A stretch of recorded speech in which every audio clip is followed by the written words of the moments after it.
My brother didn't steal my money, he stole my life. My name, my ideas, even my story. And when I finally exposed him, the whole family decided that the crime was that I told the truth. I'm Jake Cole, 28, male, and for most of my life, I was the ghost in my own family. Not the black sheep exactly. Ghosts at least get noticed sometimes. I was more like the smudge on the family photo no one cared to clean. My brother, Andrew, 30, was the golden boy, the prodigy, the walking embodiment of everything my parents, Thomas and Margaret, thought a son should be. And me? I was the creative one, which was just their polite way of saying wasting potential. When we were kids, Andrew could do no wrong. He'd score a B on a math test, and Dad would beam like he'd split the atom. I'd win a short film contest in high school, a 5-minute piece I'd shot on a borrowed camera, and Mom would say, "That's nice, dear. But maybe focus on something practical next time." That line stuck with me. Something practical, like Andrew. Andrew wasn't mean in the beginning. He was charming, magnetic, the kind of guy teachers adored and relatives bragged about. When we were little, he'd sneak extra dessert for me or help fix my bike. But somewhere between puberty and college, he learned the power of comparison. The more he shined, the dimmer I looked. And he liked it that way. By 18, I'd had enough. I left home with a secondhand Canon camera, a dented laptop, and the kind of desperation that could fuel 1,000 sleepless nights. I told them I was going to Los Angeles to make films. Dad laughed, actually laughed, and said, "Well, every family needs a dreamer." Mom hugged me, like I was already a lost cause. Andrew just patted my shoulder and said, "Hey, at least you'll have fun before you crawl back." Spoiler. I didn't crawl back. I starved, sure.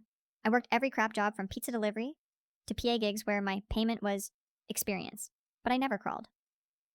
It wasn't glamorous. My first studio was a corner of a moldy apartment shared with a guy who practiced death metal drums at 2 a.m. But I kept filming. Street interviews, small documentaries, indie shorts with friends who believed in stories more than sleep. It was messy and real and mine. Then, after years of hustling, I got the email, a National Film Fellowship. A chance to work with industry mentors, real distribution potential, actual funding. I remember shaking as I read it, tears blurring the screen. For once, I thought my parents would finally see me. Not the shadow of their favorite son, but someone worth being proud of. But I made one mistake. I called home to share the news. Mom said, "Oh, honey, that's wonderful. But don't forget Andrew's big dinner's that weekend. You'll come, won't you? The whole family's going to be there." I hesitated. "Mom, this fellowship, it's in New York. That weekend, it's literally..." "Jake," she interrupted, her tone sharpening. "Family comes first. Andrew's been working so hard, and this dinner is important for his career." I could hear Andrew in the background saying, "Tell him to reschedule his little film thing. They'll understand." That was the moment I realized. They'd never see me. Not really. Hey guys, real quick before we keep going, don't forget to sub and drop a like if you're enjoying the story. Thank you very much. Enjoy watching. I skipped the fellowship dinner, went to Andrew's event instead, a bland corporate mixer, where he made jokes about me being the artsy one, while people laughed. That night, I watched him toast to his future while mine quietly slipped away. I didn't know then just how deep his betrayal would go, but I was about to learn. A few weeks after Andrew's dinner, I got a call from one of the program coordinators from the film fellowship I'd turned down. She said something that made my stomach drop.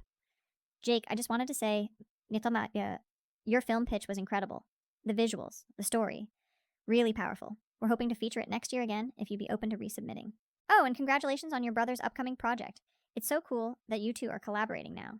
Collaborating. I wasn't collaborating with anyone. I froze, asked her what she meant. She said Andrew had reached out, said we were developing a concept together based on my short film idea, the one I'd sent in for the fellowship, the one I'd shown my parents the night I got accepted, the one Dad had shrugged off with. Kind of bleak, isn't it? It felt like my chest caved in. Andrew had stolen my work, and not just the idea, but the raw footage, the script, the visual style I'd spent years refining. He'd renamed it Crosslight and pitched it as his own. I didn't want to believe it at first. I told myself there had to be a mix-up, that maybe he'd been inspired, or that our mom had sent him my files without realizing.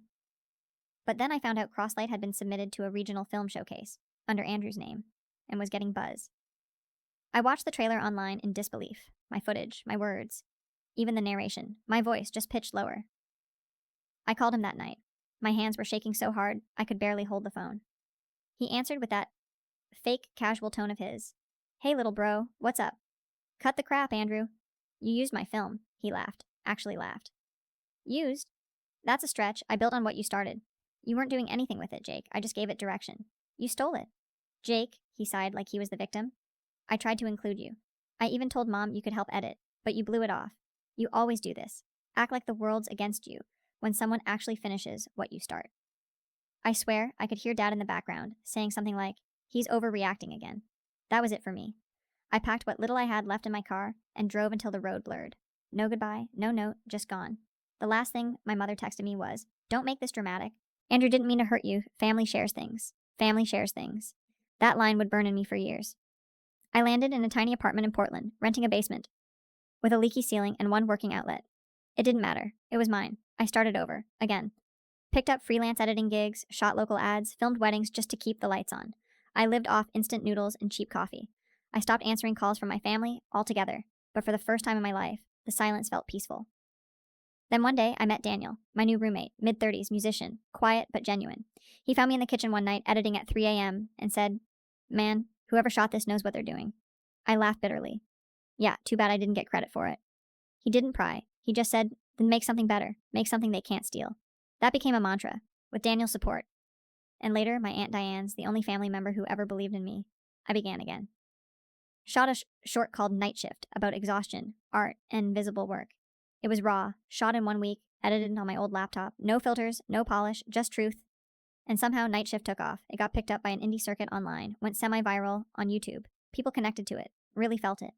I got messages from strangers saying it made them quit jobs they hated or chase dreams they'd buried. For the first time, I thought maybe I'd finally escaped the shadow of Andrew Cole. But that shadow wasn't done with me yet. Because a few months later, just as Night Shift was gaining traction, the sabotage started. The first time I realized someone was targeting me, I tried to brush it off as bad luck. It started small, a fake complaint about copyright infringement filed against Night Shift on YouTube. It claimed I'd stolen footage from another filmmaker. The irony almost made me laugh, until the takedown notice froze my channel for 2 weeks. I sent appeals, provided timestamps, even attached the raw files with my metadata. Eventually, YouTube reinstated it, and confirmed it was a false claim. No harm done. Or so I thought. Then came the emails, anonymous ones from throwaway accounts. "You're a fraud. Stop pretending that garbage is art. You stole from real artists." I ignored them at first. I'd been online long enough to know trolls existed. But then one email mentioned my old apartment address, the one only my family knew. My stomach dropped. Within a month, someone had flagged my Vimeo account, spammed my sponsors with fake reviews, and posted screenshots of my private messages online. One of those screenshots included a photo of Daniel and me, editing in our living room. That picture had only existed on my hard drive. Daniel was the one who said it out loud. "Jake, your brother's behind this? Who else has your files, your footage, your life?" I didn't want to believe it. I told him Andrew wouldn't go that far, but deep down, I knew he would, and worse, that he'd enjoy it. Andrew didn't just crave attention, he needed control. Watching me rise on my own must have felt like losing oxygen to him. A week later, my apartment got broken into. I came home to find the door splintered, drawers ransacked, my camera smashed on the floor. My hard drives, gone. The same ones holding years of footage, raw edits, and the backup of Night Shift. The cops wrote up a report, but with no cameras or witnesses, there wasn't much they could do. Daniel found me sitting on the floor, staring at the broken lens. He said quietly, "You always told me film is memory, right? They didn't just steal your gear, they tried to erase your memory." That night, I couldn't sleep. Every click of the pipes sounded like footsteps. Every shadow on the wall looked like Andrew's smirk. The next day, I got an email from my mother. Subject line: "Please stop this feud." Her message read, "Andrew is very hurt by the things you've been saying about him online. You know how sensitive he is. This needs to end. We're family, Jake. Let it go." I hadn't said a word publicly. Not one. That's when I realized they weren't just aware of what Andrew was doing. They were helping him spin the narrative. They'd always enabled him, but this was different. This was coordinated. For a while, I went quiet. Didn't post, didn't film. I worked extra shifts editing wedding videos for clients who'd never heard of me. But in that silence, something was building. Something sharper than rage. I stopped thinking about revenge and started thinking about story. If Andrew wanted to destroy my name, fine. I'd make my own version of the truth, frame by frame. I bought a cheap secondhand camera with money Daniel lent me. We set up in the living room, a single light bulb, one microphone. I hit record and said, "My name is Jake Cole. This is a story about theft, not of property, but of identity." That became the first clip of what would turn into my next project, Negative Space. I didn't plan for it to become a movement. I just needed to survive, to document the gaslighting, the silence, the sabotage. Every false email, every call, every lie my family told became footage. Every time my mom defended Andrew, I recorded the voicemail. Every text, every headline, every betrayal, stored, labeled, time-stamped. At first, I thought I was just collecting evidence, but slowly, painfully, I realized what I was really building: a confession, a mirror, a reckoning. And when I finally decided to release Negative Space, I knew exactly who I wanted to watch it first: Andrew. I started filming Negative Space, like it was a survival instinct, not a plan. It wasn't a revenge film, at least not at first. It was an exorcism, my way of clawing out from under a decade of being erased. Daniel became my right hand. Aunt Diane, my mom's older sister, was the first to donate $100 to rent proper lights. Your mother won't approve, she said, sliding the envelope across her kitchen table, which means you're finally doing something right. I remember how real the world felt again once I started shooting. Every day, I'd record something new, a voiceover about growing up invisible, footage of the old family photos where I was half out of frame, shaky close-ups of my hands building, editing, repairing. The camera became my confession booth. Daniel joked that we were living in a movie montage, but there was no upbeat soundtrack, just exhaustion, late-night editing, and me talking to the camera like it was the only thing that ever listened. Then came the confrontation footage. I drove back home for the first time in 3 years, not to reconnect, to document. When I pulled up to my parents' house, the same front porch light flickered, still unrepaired, still humming. My mother answered the door, perfectly composed, like she'd been expecting a guest, not her estranged son. Jake, she said coolly, you should have called first. I figured you'd hang up, I replied, camera rolling in my hand. Dad sat at the kitchen table behind her, pretending to read the paper. Andrew's college awards still hung on the wall, perfectly aligned. None of my photos anywhere. I didn't tell them I was recording, I just asked one question. Why did you let him take everything? Mom blinked, her voice measured. Andrew didn't take anything. You two just interpret things differently. Interpret? He broke into my apartment, she sighed. Jake, you always dramatize. You and that camera, you live in your own world. That line, it was like being 16 again, every creative impulse dismissed as melodrama. I wanted to scream, but instead I kept the camera steady and asked, did you tell him where I lived? She froze, just for a second, before saying, don't be ridiculous. But her eyes flicked toward Dad, who didn't look up from the paper. That one glance told me everything. I left without another word. That footage became the spine of negative space, not just the theft, but the silence, the complicity, the emotional rot that let people like Andrew thrive. I edited it all with the same precision I once reserved for art school fantasies. This time, I wasn't chasing beauty, I was chasing truth. When I posted the first teaser online, just a 90-second clip titled, The Family That Erased Me, I figured maybe a few hundred people would watch. By morning, it had 200,000 views. By nightfall, it was over 1 million. Comment sections flooded with messages like, this hit too close to home. People started tagging it with new negative space, artists, musicians, writers, all talking about being silenced, erased, stolen from. Then, out of nowhere, my phone lit up with a number I hadn't seen in years. Andrew. His voice came through calm but tight, like someone gripping a mask. Jake, what the hell is this? What's what? You're slandering me online. Take that video down before this gets ugly. Ugly? I said. Andrew, it's already ugly. I just stopped pretending it's not. He exploded. You think you're a martyr now? You've always been jealous. You couldn't handle my success, so you're making up stories like some bitter loser. Funny, I said. My hard drives tell a different story. Silence, then a soft, dangerous laugh. You don't know what you've started. He hung up. 2 days later, my mom texted me a wall of messages. Take the video down. You're destroying our family's reputation. Andrew is having panic attacks. You're sick, Jake. You need help. But the clip was already out in the world. People were sharing it faster than anyone could stop it. And for the first time, the story wasn't being told by Andrew, or my parents, or anyone who saw me as an afterthought. It was mine. Still, I didn't know yet that the fallout would hit harder than anything before, and that the world wasn't just watching. It was about to take sides. Update 1. I honestly thought maybe a few filmmakers or small creators would relate. I didn't expect 1 million strangers dissecting my family history like it was some streaming docuseries. But here we are. Negative Space went viral. Really viral. Maybe now, and my inbox hasn't stopped exploding since. People are calling me brave. Others say I'm cruel. Some think I fabricated the whole thing for clout. And then there are the ones who send messages like, I lived this too. My brother stole my work. My parents didn't believe me. Those messages, those broke me a little. Because it means this isn't just my story. It's bigger. A few nights ago, I stayed up reading Reddit threads and DMs. One comment stuck with me. Don't waste energy proving you're right. Show them what they did. So that's what I decided to do. See, Negative Space wasn't finished yet. The clip that went viral was only part 1, the personal side. What people hadn't seen were the files I'd been quietly collecting for months. Time-stamped footage, email threads, security logs from my cloud storage, even camera metadata that proved my footage existed years before Andrew's film premiered. I spent the next week barely sleeping. Daniel brought me takeout and coffee while I edited for hours, headphones on, watching every lie unravel in slow motion. Aunt Diane would call every night, telling me to keep my head high and my hands clean. She'd been disowned years ago for calling my father out at a family reunion, so she knew what I was walking into. Then, on a Friday morning, I uploaded Negative Space, Part 2, The Theft, no voiceover this time, just evidence. Clips, side by side, my original shots versus Andrew's version. My narration file versus his altered one. Screenshots of emails he'd sent under fake names filing copyright claims against me. Even a blurred copy of the police report from the break-in. The internet didn't just watch, it erupted.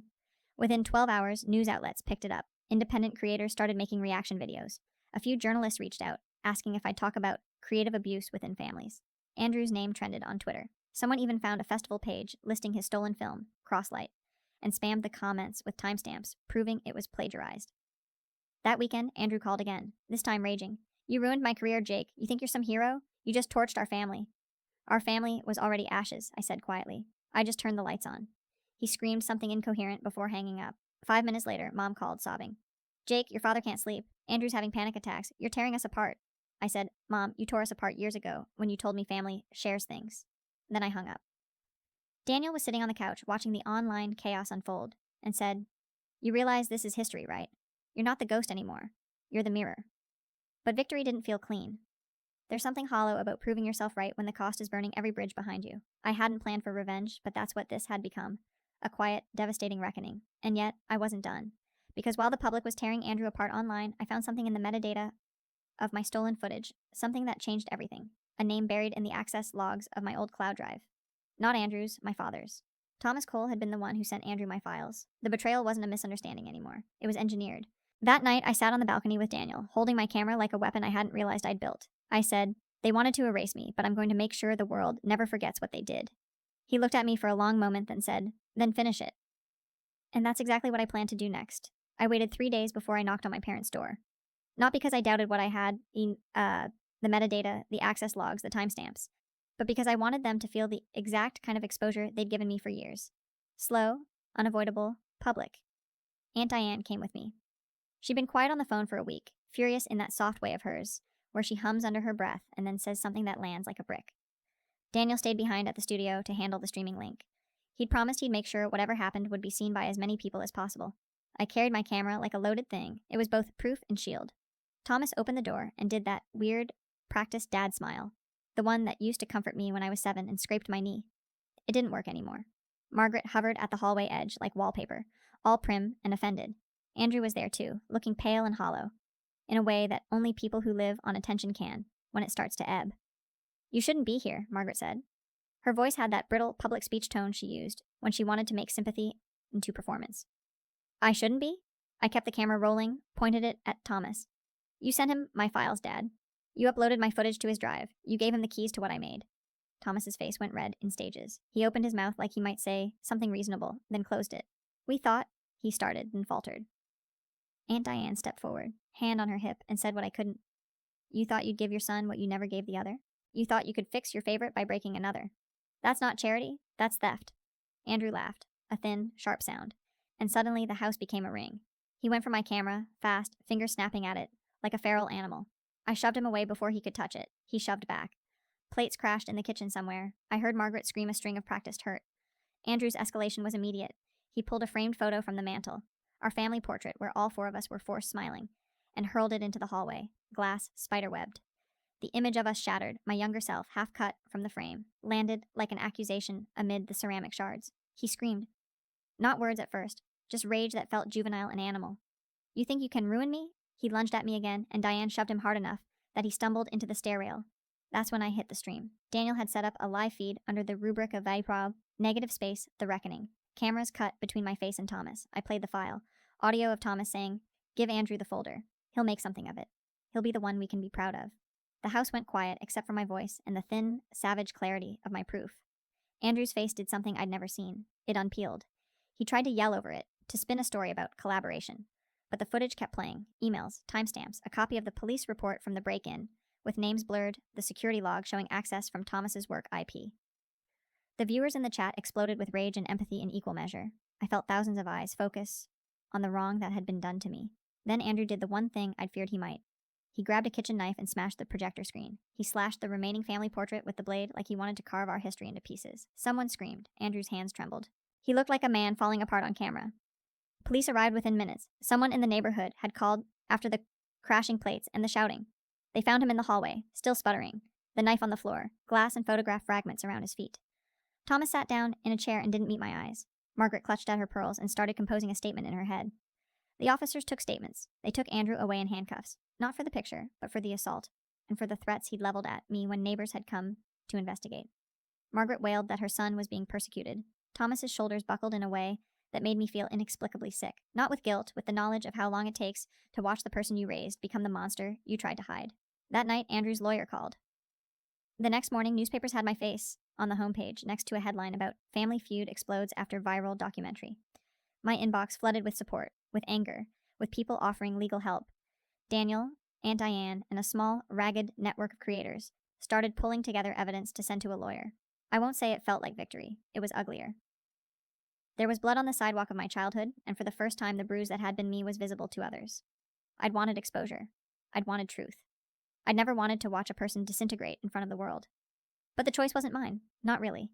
They'd made it when they chose pride over love, theft over respect. Andrew disappeared from the public eye after that week. There were rumors, rehab, a flight, a hospital, but he stopped answering calls. Thomas and Margaret hired a crisis PR team that tried to reframe everything as a deeply private family matter. It didn't stick. People had seen the footage. People had read the emails. The sweetest part of what happened, the thing I hadn't expected, creators started sending me footage, stories of their own thefts, of managers who took credit, of family members who'd appropriated work and mocked the artist. Negative space had become more than my revenge. It was a hallway full of open doors. I sat on the floor of my studio that night, among the broken lenses and a new stiff stack of mail, legal offers, interview requests, messages from strangers who said I'd given them a voice. And I understood something painfully simple. I hadn't wanted to hurt Andrew. I wanted to stop being invisible. The world had finally listened. Update 2. Sometimes I still wake up hearing glass break. Not from nightmares, from memory. That sound of Andrew hurling the family photo, of the frame shattering against the wall, it stuck in my head like an echo I can't mute. Since then, everything's changed. Negative space turned from a viral sensation into a cultural wildfire. After Andrew's breakdown went live, networks, journalists, and even universities started contacting me. Film schools wanted to use it in ethics seminars. Creators cited it in think pieces about artistic exploitation and family pressure. People started calling it the film that exposed the cost of silence. But here's what no one tells you about vindication. It doesn't feel clean. The internet loves a villain. It made Andrew one overnight. The same people who used to praise him as a brilliant innovator now called him a thief, a fraud, a case study in narcissism. Our parents' faces were plastered on tabloids and news blogs. The Coles, the family that broke its own son. Part of me wanted to celebrate. Another part just felt numb. Mom and Dad went underground. They sold the house, deleted their social media, and disappeared into some quiet suburb, 2 states away. The PR team they hired quit after more documents surfaced, internal emails, between Dad and Andrew about how to refine Jake's work for a better market fit. It was corporate speak for steal it cleanly. Andrew faced lawsuits. The festivals that had screened Crosslight withdrew his awards and blacklisted him. When reporters tried to reach him, he was already gone. No forwarding address, no phone, nothing. The police investigation into the break-in stayed open for a while, but stalled after he vanished. It's like he dissolved. Sometimes I wonder if he's watching me from somewhere. Maybe he still checks the news, waiting for me to fail. Maybe he doesn't care. Meanwhile, I kept creating. I used the grant money and donations from strangers to build a small studio downtown. Not fancy, just enough room for 3 workstations, soft lighting, and a glass wall that overlooks the city. I hired Daniel full-time as producer. Aunt Diane helps manage outreach. We teach free weekend workshops for young filmmakers, kids who've been told their dreams are impractical. I see pieces of myself in every one of them. And then came the offer. A major streaming platform reached out. They wanted to buy full rights to Negative Space for international distribution, 6 figures, awards consideration, press tours, everything I dreamed of when I was 18 and starving in that moldy apartment. But it came with one condition. They wanted to include the family's perspective. They wanted reconciliation. They wanted me to sit across from my parents and brother, cameras rolling, and talk about forgiveness. I laughed when I read it, laughed until I cried, because forgiveness was never the story. This was never about revenge or absolution. It was about truth, and the price of it. I turned the offer down, politely but firmly. Then I made a different film. It was short, just 8 minutes long, called Closure, no voiceover. Just quiet footage of empty spaces, the studio at night, my old bedroom, the cracked frame of that family portrait I'd kept. I ended it with a single shot, me setting my camera down and walking out of frame. It premiered on my channel unannounced. No press, no hashtags, just the video. That night, the comments section filled up again, but this time, not with anger or pity, just gratitude. People wrote things like, "You showed me it's okay to start over. I finally left my toxic family. Thank you for proving that creation can heal what destruction tried to claim." I didn't respond to any of them. I just sat there watching the view count climb. Daniel asleep on the couch beside me, the city humming outside. For the first time, I felt still. And yet, the story wasn't fully over. Because one morning I found a plain envelope taped to the studio door. No return address. Inside was a USB drive and a folded note in handwriting I'd know anywhere. Andrews. The note said, "You win. But watch what you do with victory. It burns too." My hands shook as I plugged the drive in. It contained one single video file. And what was on it changed everything again. The file on the USB drive was titled, "For Jake." No timestamp, no metadata, nothing but the name. I sat at my desk for a long time before I opened it. Daniel wasn't there. He'd gone home after another long night editing. The studio was quiet except for the hum of the computer fan. I double-clicked the file and the screen filled with Andrew's face. He looked wrecked. Not theatrical, not manic like before, just hollow. Eyes sunken, stubble growing unevenly across his jaw. That arrogant energy stripped away. He was sitting somewhere dim, maybe a motel room. A lamp flickered behind him, the light going in and out like a dying heartbeat. He started talking almost immediately. "If you're watching this, I guess it means you didn't stop. You never do." His voice cracked mid-sentence. "You got everything you wanted, huh? The truth, the fame, the applause. People finally saw me for what I am.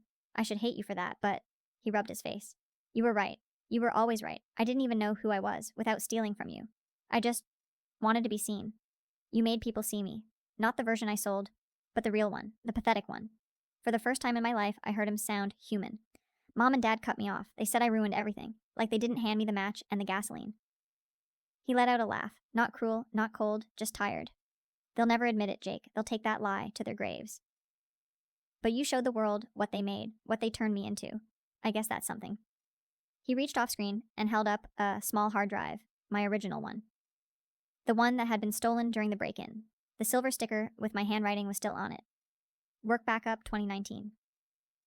I kept this. I don't even know why. Maybe guilt. Maybe I just wanted to keep a piece of you because you were everything I couldn't be. "I'm done now. I'm leaving the country. Don't bother finding me. I'm not your ghost anymore." He paused for a long time, staring right into the camera. "Make something good with what's left." Then the screen went black. I just sat there. The hard drive, still in his hand, burned into my mind. 1,000 emotions hit at once. Anger, sadness, relief, grief. I realized I'd spent half my life trying to get my family to see me, and the other half proving they couldn't destroy me. And now, there was no one left to fight. A few days later, a small package arrived at the studio. No return label again.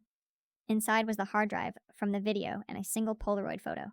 Me and Andrew as kids, building a treehouse, both of us laughing. The handwriting on the back said, "Before everything." I didn't cry. I just sat there for a while, the camera from negative space, sitting beside me, staring at that picture until the lines blurred. Then I knew what I had to do. I used the recovered drive to remaster negative space, not adding anything new. Just cleaning it, smoothing the audio, polishing the edges. At the end of the film, I added one final scene. The Polaroid, fading into black. No credits, no music, just silence. It premiered again, 1 year after the first upload. This time, the comments didn't explode. There were no fights, no arguments, just quiet acknowledgement. Viewers said it felt like closure, like forgiveness without forgetting. That night, I stood on the balcony of my studio, the same spot where I'd first dreamed of making something real, and watched the city lights shimmer below. Daniel came out beside me with 2 beers, and Aunt Diane called from the kitchen, telling us she'd burned the pizza again. The world felt whole. I'd spent years defining myself through absence. The son overlooked, the brother erased, the artist dismissed. But negative space had turned all that emptiness into something alive. Andrew had vanished. My parents were ghosts of their own making. But me, I was still here. I wasn't the forgotten one anymore. I was the storyteller, the witness, the proof that creation could outlast cruelty.